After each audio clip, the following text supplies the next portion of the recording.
Hello दोस्तों, welcome back. आपका स्वागत है आपके अपने हिंदी चैनल हिंदी दीपशिखा पर। दोस्तों, आज जो है हम पाठ्यक्रम में लगी हुई 9वीं 10वीं के लिए महत्वपूर्ण एकत्र संपादक बच्चन सिंह के द्वारा जो है अज्ञेय की काव्यगत विशेषता और नागार्जुन की काव्यगत विशेषता एवं नई कविता के विषय में पढ़ेंगे। तो चलिए दोस्तों, हम शुरू करते हैं। नई कविता। नई कविता नाम जो है अज्ञेय का दिया हुआ है। नई कविता का आरंभ 1954 ईस्वी में जगदीश गुप्त द्वारा संपादित नई कविता नामक पत्रिका के प्रकाशन से माना जाता है। नई कविता हिंदी साहित्य में उन कविताओं को कहा गया है जिनमें परंपरागत कविताओं से आगे नए भावबोधों की अभिव्यक्ति के साथ ही नए मूल्यों और नए शिल्प प्रधान का अन्वेषण किया गया है। यह प्रयोगवाद के बाद विकसित हुई हिंदी कविता की नवीन धारा कहलाती है। तो चलिए दोस्तों, ये हो गया। और नई कविताओं के अंदर जो है मुख्य रूप से आपको लोक जीवन की अनुभूति, सौंदर्य बोध, प्रकृति और उसके प्रश्नों को एक सहज और उदार मानवीय भूमि पर ग्रहण किया गया है। और नई कविता में जो है प्रतीकों की अधिकता देखने के लिए मिलती है। चलिए दोस्तों, कुछ जो है लेखकों और कवियों के द्वारा नई कविता के विषय में बताया गया है, उसे हम देख लेते हैं। मुक्तिबोध ने लिखा है नई कविता के विषय में, नई कविता वैविध्य में जीवन के प्रति आत्मचेतस व्यक्ति की प्रतिक्रिया है। नई कविता एक स्वर नहीं मतलब विविध है। मतलब नई कविता में कोई एक सुर या एक धारणा नहीं है, वो विभिन्न प्रकार की धारणाओं को लेके अपने अंदर समेटे हुए है। और डॉक्टर धर्मवीर भारती लिखते हैं, नई कविता प्रथम बार समस्त जीवन को व्यक्ति या समाज के तंग विभाजनों के आधार पर नाप कर मूल्यों की सापेक्ष स्थिति में व्यक्ति और समाज दोनों को मापने का प्रयास कर रही है। जो है नई कविता जो है मूल्यों, व्यक्ति और समाज तीनों को जो है बराबर लेकर चलती है और तीनों को जो है मापने का कार्य कर रही है। ये इन्होंने यहाँ पे बताया है। साथ साथ हम देख लें विजयदेव नारायण शाही ने नई कविता के विषय में जो है क्या कहा है। इन्होंने जो है नई कविता में लघु मानव की प्रतिष्ठा की है। नई कविता में दो प्रमुख तत्व बताए हैं, जैसे इनमें अनुभूति की प्रामाणिकता और इन्होंने जो है बुद्धिमूलक यथार्थवादी दृष्टि को जो है नई कविता के अंदर में समाहित किया है। और साथ ही साथ जो है नई कविता में जो है मुख्य रूप से फैक्टर्सवाद का जन्म जो है प्रारंभ हो गया था। तो चलिए जो दोस्तों, अब हम जो है अज्ञेय की काव्यगत विशेषताओं के बारे में देख लेते हैं। अज्ञेय जो है मुख्य रूप से जो है व्यक्तिनिष्ठ कविताओं को लिखते थे। मतलब इनकी कविताओं में जो है मुख्य रूप से व्यक्तिगत समस्याओं को दिखाया गया है। और अज्ञेय जी की कविताएं व्यक्तिगत कवि की कविताएं कही जाती हैं, क्योंकि उसमें जो है सामाजिक सरोकार की उपेक्षा व्यक्तिगत संबंधों को प्रमुखता मिलती है। सामाजिक समस्याओं और जटिलताओं को चित्रित करने के स्थान पर कवि को निजी समस्याओं और जटिलताओं को चित्रित करने में अधिक दिलचस्पी है। जैसे कविता का वास्तविक सफलतम रूप यही दिखाई पड़ता है। इनकी एक दो लाइन दी हुई है, देख लेते हैं। आओ बैठे इसी ढाल पर हरी घास पर, माली चौकीदारों का ये समय नहीं, आओ बैठे तनिक सटकर। चलिए, दो ये पंक्ति इन्होंने जो है व्यक्तिनिष्ठ को ध्यान में रखकर लिखी है। तो चलिए दोस्तों, हम इनका दूसरा विशेषता देख लेते हैं। प्रेम अनुभूति। प्रेम अनुभूति अज्ञेय जी की काव्य की प्रिय विषय है। उनके काव्यों का श्री गणेश ही प्रेम की कसक और वेदना से होता है। अज्ञेय जी प्रेम व्यापार का सहजता और स्वाभाविकता के पक्षधर थे। उन्होंने प्रेम की अभिव्यक्ति में कृत्रिमता नहीं आने दी है। चलिए दोस्तों, ये इन्होंने जो है प्रेम परक जो है कविताएं भी लिखी हैं। चलिए दोस्तों, इनका जो है हम तीसरा देख लेते हैं, प्रकृति चित्रण। अज्ञेय जी की कुछ प्रिय विषय है जिनमें प्रकृति प्रधान है।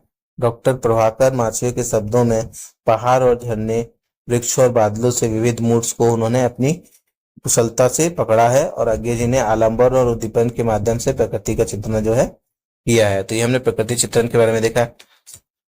ठीक दोस्तों, इन्होंने जो है सामाजिकता का भाव जो है अपनी कविताओं में उकेरा है। अज्ञेय जी की कविताओं में सीमित अहमबोध और व्यक्तिवाद के साथ साथ सामाजिकता का भाव भी दिखाई देता है।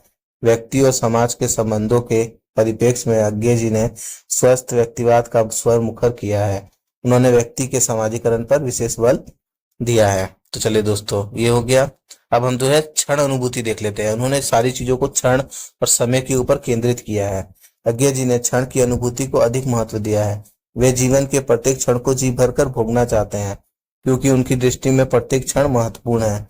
उन्हें क्षण में ही अमर जो है अमरता प्रतीत होती है। हरी घास पर क्षणभर जो है कवि ने इसी को जो है सर्वाधिक महत्व दिया है। इस कविता के माध्यम से क्षण अनुभूति को महत्व दिया है। चलिए दोस्तों, छठा हम देखते हैं जिजीविषा की भावना, माने जो है मनुष्य के अंदर जो है जीने की और कुछ करने की आशा जो है अज्ञे की कविताओं में दिखाई पड़ती है। तो अज्ञे जो है निराशावादी कवि नहीं है, अतः उनकी कविताओं में संघर्ष, संतरास, वेदना और बेचैनी के साथ साथ जीने की उत्कृष्ट इच्छा प्रकट होती है। यह दीप अकेला कविता में कवि ने अपनी जिजीविषा किस प्रकार व्यक्त की है, देखिए। यह विश्वास नहीं जो अपनी लघुता में भी कापा, वह पीड़ा जिसकी गहराई को स्वयं उसी ने नापा। तो ये पंक्ति जो है जीने के प्रति जो है उत्कृष्ट इच्छा को प्रकट करने का काम करती है। तो चलिए दोस्तों, हम इनका छठा जो है देख लेते हैं, नूतन सौंदर्य बोध। इनकी कविताओं में नवीनता में आग्रही होने के सौंदर्य चित्रण का परंपरागत पद्धति को नहीं स्वीकारते हैं और जो है सौंदर्य का वर्णन करते हैं। उन्हें पुराने जमाने के उपमान मेले और पुराने प्रतीक निष्पादन लगते हैं। उन्होंने जो है पुरानी पद्धति निशान लगती है, इसलिए वे अपनी प्रेमिकाओं के सौंदर्य की का जो चित्रण करते समय जो है नए नए जो है रूप का प्रयोग करते हैं। जैसे बिछली घास हो तुम, लहराती हवा में कलगी छरछरी बाजरे की, कवि का यह प्रतीक है। ये उपमान प्राचीन प्रतीकों और उपमानों से कहीं अधिक सच्चा और प्यारा प्रतीक होता है। उन्होंने जो है पुराने जो है उपमानों को, प्रतीकों को नकार कर जो है नए नए रूप में जो है सौंदर्य का वर्णन किया है। 8 नंबर में हम देख लेते हैं इनकी भाषा और शब्द योजना। अज्ञे जी की भाषा जो है वैविध्य है। इसमें जो है संस्कृत रसम शब्दों के साथ साथ बोलचाल के सरल शब्द भी मिलते हैं। अज्ञे जी ने अपने भाव और विचारों को पाठक तथा ठीक ठीक पहुंचाने के लिए नई नई भाषाओं को गढ़ने का प्रयोग किया है। इनकी भाषा जो है गद्य भाषा जो है काफी जो है कठिन है, क्लिष्ट है, इसलिए जो है इन्हें कठिन गद्य का प्रयत्न भी कहा जाता है। चलिए दोस्तों, 9 नंबर देख लेते हैं, नूतन और प्रतीकों का बिंबों का प्रयोग। अज्ञे जी की प्रयोगवादी कवि होने के कारण नूतन प्रतीकों और नूतन बिंबों का प्रयोग जो है इनमें देखने के लिए मिलता है। उनके काव्य में प्रयोगों की अधिकता है। नए प्रयोगों को उन्होंने नए प्रतीक, नए बिंबों और नए उपमानों के द्वारा जो है अपनी कविताओं में ढाला है। चलिए दोस्तों, ये हमने अज्ञे की काव्यगत विशेषताएं देखी। अब हम जो है नागार्जुन की काव्यगत विशेषताओं को देख लेते हैं। तो चलिए दोस्तों, शुरू करते हैं। नागार्जुन के बारे में थोड़ा सा देख लेते हैं। नागार्जुन जो है जनजीवन के कवि हैं। उनकी कविताओं में जनजीवन की आशा, आकांक्षा, पीड़ा, बेचैनी आदि की अभिव्यक्ति हुई है। सामाजिकता से सरोकार रखने वाले इस कवि ने अन्याय, अत्याचार और शोषण के विरुद्ध युद्ध छेड़ने का शंखनाद किया। उनके हृदय में भारतीय जनजीवन के साथ साथ भारत भूमि में प्रति अगाध प्रेम है। डॉक्टर द्वारिका प्रसाद सक्सेना के शब्दों में इस विद्रोही कवि ने जनजीवन को उन्नत बनाने के लिए जो है जागरण का मंत्र फूका है। जनजीवन को यातना और प्रताड़ना से बचाने के लिए क्रांति का आह्वान किया। जनजीवन को शोषण एवं दासता की बेड़ियों से इन्होंने मुक्त कराने का काम किया है। तो इन्होंने जो है क्या बोलते हैं, जनमानस को रख के हमेशा जनता की भलाई के लिए जो है काम किया और उनको जो है प्रेरित करने के लिए, उनकी क्रांतिकारी भावनाओं को जागृत करने के लिए जो है काव्य की रचना की है। उनकी काव्य में जो है मुख्य विशेषता जो है जनवादी चेतना जो है देखने के लिए मिलती है। नागार्जुन की कविताओं में सामान्य आदमी का दुख दर्द मुखरित हुआ है। अभाव से जूझते, सामाजिक और आर्थिक विषमताओं की चक्की में बुरी तरह पिसते आम आदमी की पीड़ा पूरी शक्ति के साथ इस कवि की कविताओं में अभिव्यक्ति देखने के लिए मिलती है। इनकी कविताओं में साधारण जन की ध्यान देकर उन्होंने जो है क्या बोलते हैं, साधारण जनता की जो है पीड़ाओं को जो है मुखरित करने की चेष्टा की है।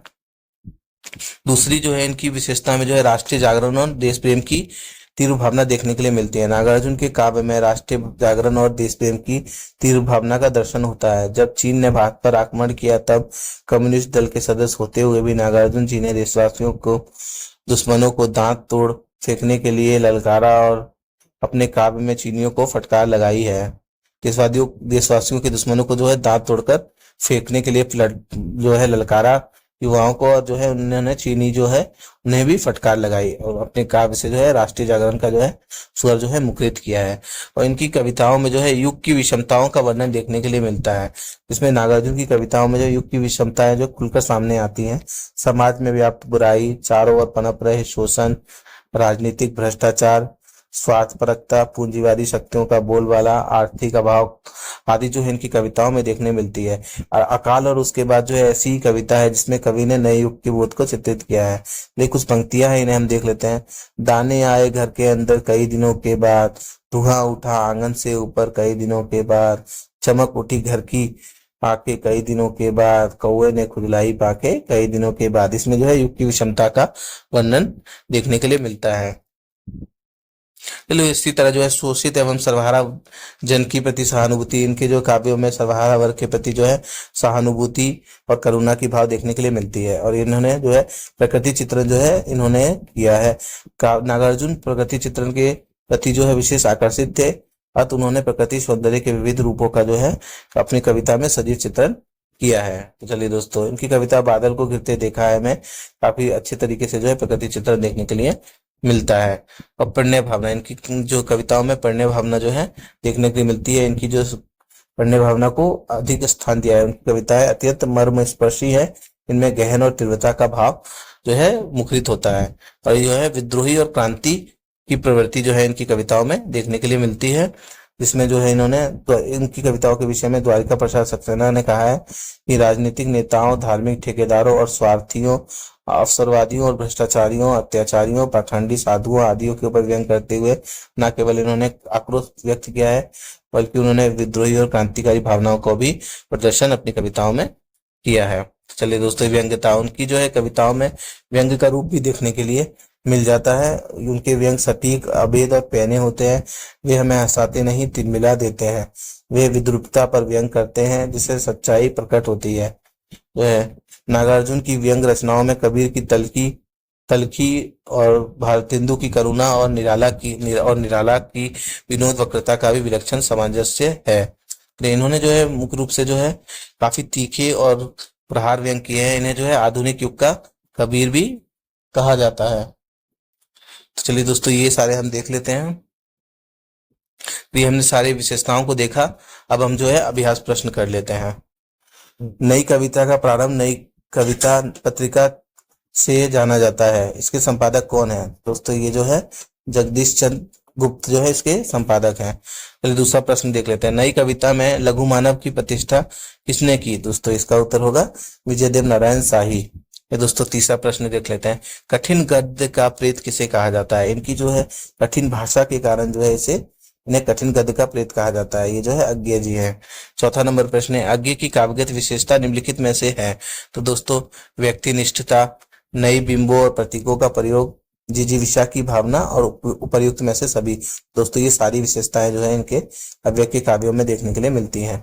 आधुनिक कबीर किसे कहा जाता है? तो दोस्तों इसका उत्तर होगा नागार्जुन को जो है उनकी जो है व्यंग्यात्मक भाषा के लिए जो है आधुनिक कबीर कहा जाता है। उन्होंने काफी तीखे और जो है कठोर व्यंग किए हैं।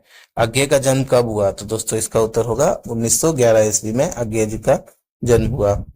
और 7 नंबर क्वेश्चन होगा, कलगी बाजरे की किसकी प्रसिद्ध कविता है? तो दोस्तों इसका उत्तर होगा हमारा अज्ञेय। अज्ञेय की जो है ये काफी प्रसिद्ध कविता है। अज्ञेय को किस रचना के लिए ज्ञानपीठ पुरस्कार मिला है? तो दोस्तों ये जो है कितनी नावों में कितनी बार के लिए जो है इन्हें ज्ञानपीठ पुरस्कार दिया गया था। दोस्तों 9 नंबर प्रश्न देख लेते हैं। घुमक्कड़ त्रयी के अंतर्गत नहीं आते हैं। दोस्तों हिंदी साहित्य में जो है 3 कवि थे जिन्होंने काफी घूम घूम कर जो है रचनाएं की हैं, जिस कारण जो है इन्हें घुमक्कड़ त्रयी की जो है श्रेणी के अंतर्गत रखा जाता है। उसके अंतर्गत हमें राहुल सांकृत्यायन जो है देखने के लिए मिलते हैं और नागार्जुन जो है देखने के लिए मिलते हैं, और साथ ही साथ हमें इसके साथ साथ अज्ञेय जो है ये भी देखने के लिए मिलते हैं, घुमक्कड़ के अंतर्गत आते हैं। लेकिन जो है राहुल रघुवीर शाह जो है ये घुमक्कड़ के अंतर्गत नहीं आते हैं। तो ये दोस्तों 10वां और हमारा अंतिम प्रश्न है, यात्री उपनाम से मैथिली में कौन रचनाएं करते थे? तो दोस्तों ये जो है हमारे जो है नागार्जुन जी जो है इनका उपनाम जो है यात्री था। ये मैथिली में इन्होंने यात्री नाम से रचनाएं की हैं। तो दोस्तों आज के हमारे प्रश्न जो है खत्म हुए।